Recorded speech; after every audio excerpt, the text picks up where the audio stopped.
Hello, and welcome to Muscle Investing, where we invest from a position of strength. Creating an emergency fund while traversing your fire journey seems counterintuitive. You want that money working for you and building wealth in an index fund or whatever security fits your short and long-term goals. Creating an emergency fund isn't counterintuitive. It's protection.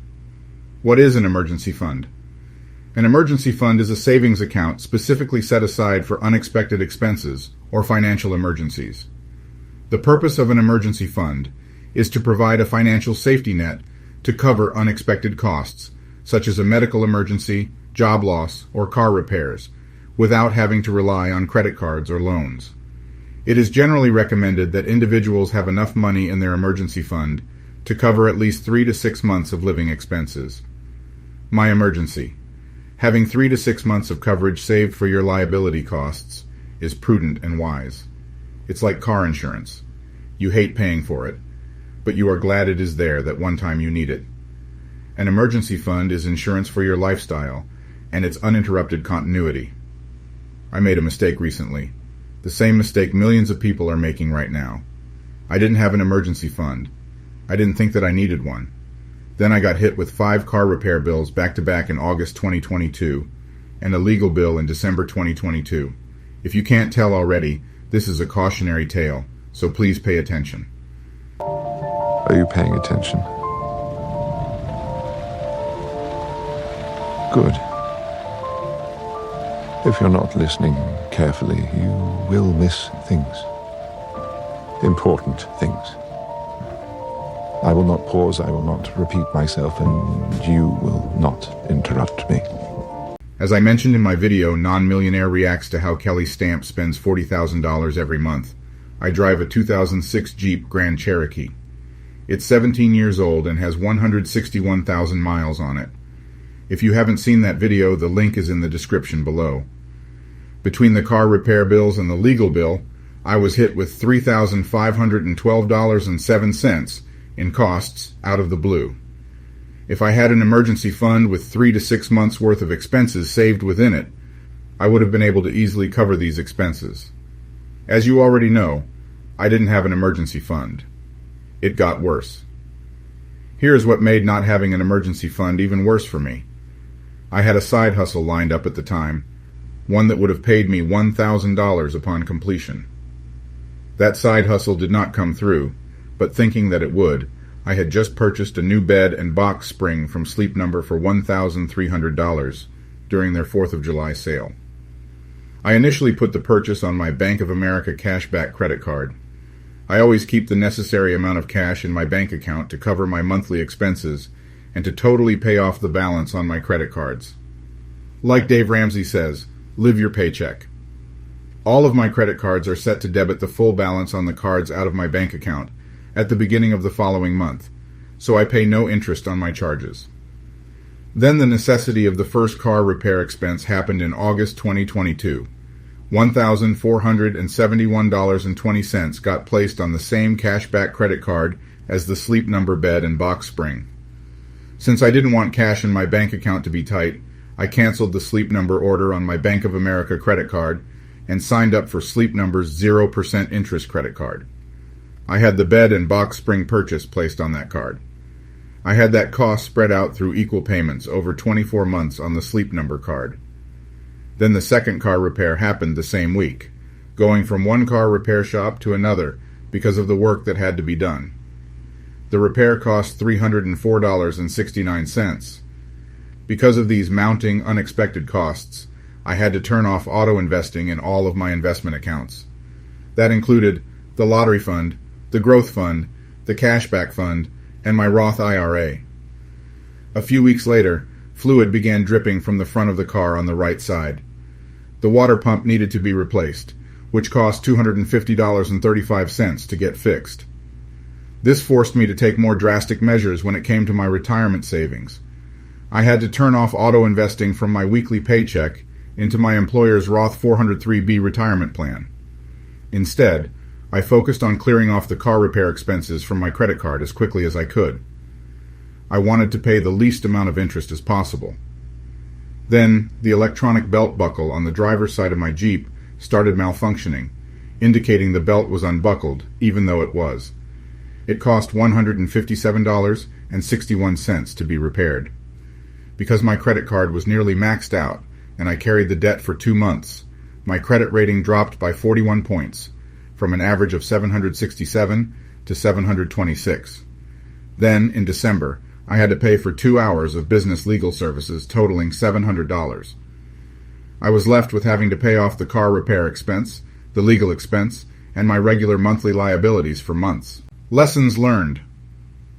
If I had had an emergency fund in place with just 3 months of my cost of living expenses saved in it, A. I would not have missed months of auto-investing into stocks, mutual funds, and index funds. B. I would have gotten cash back for my bed purchase. And C. Saving for retirement would not have been interrupted. No. It's not true. That's impossible! Search your feelings. You know it to be true. No! No! It's true. I messed up by not having an emergency fund, even though all of the personal finance videos I've ever watched said I should have one. I have finally dug myself out of the financial hole that I put myself in. I have successfully gotten all of that car repair expense off of my credit card and paid it off. One saving grace was that I was debt-free before all of this began. I just had my monthly living expenses to contend with. Now I am virtually debt-free again, although I am still paying for the Sleep Number bed and box spring. Take this cautionary tale as an example of what not to do when it comes to an emergency fund. Do not be flippant with it like I was. Don't make the same mistake. Don't miss out on months of saving for retirement and compounding. Create an emergency fund for yourself. Create one this week. Create one now. I have. There are great options out there for starting an emergency fund. I chose to start mine in a high-yield savings account. What is a high-yield savings account? A high-yield savings account is the same as a standard savings account, but it pays a much higher yield on your money. A high-yield savings account pays you to keep your money in the account through a noteworthy annual percentage yield, or APY. Unlike a normal bank account that offers you next to nothing, the interest rate is so small that you don't even notice it. A regular savings account's annual percentage yield is 0.35%. A high-yield savings account's annual percentage yield is 2 to 4.5%. My high-yield savings account. I chose the high-yield savings account that Discover offers. It pays an annual percentage yield of 3.4%. There are others that pay and have an even higher APY. Some of those include UFB Direct, 4.55% APY, Basque Bank, 4.25% APY, and Marcus by Goldman Sachs, 3.75% APY. I will leave a link to these and other high-yield savings accounts in the description below. Choosing Discover's high-yield savings account was a personal choice. Choose whichever savings account you feel comfortable with. Discover was the one I felt comfortable with for my particular banking needs. Step-by-step setup of a high-yield savings account. Setting up a high-yield savings account takes about 4 to 5 minutes. These are the steps I went through in setting up my Discover high-yield savings account. Visit the Discover.com website, then online banking, and then online savings account, or Google Discover high yield savings account. Once on the page, click Open an account. On the next screen, under New to Discover, Welcome Aboard, click Continue. On the next screen, fill in the information it asks for, check the reCAPTCHA, and click Continue. On the next screen, fill in your contact information and click Continue. On the next screen, fill in your citizenship and occupation information and click Continue. On the next screen, check the boxes that apply to you and then click Continue. On the next screen, if you have an offer code, enter it on this page, then click Continue. On the next screen, follow the IRS W-9 form directions, then click Continue. On the next screen, check the consent box, then click Agree and Submit. On the next screen, decide if you want to make a deposit or skip it for later. On the next screen, enter your deposit information, decide what type of account you want the funds to come out of, and click Continue. On the next screen, create a user ID and password and click Continue. On the next screen, do what is asked regarding security and click Continue. On the next screen, click Go Green Now or skip this step.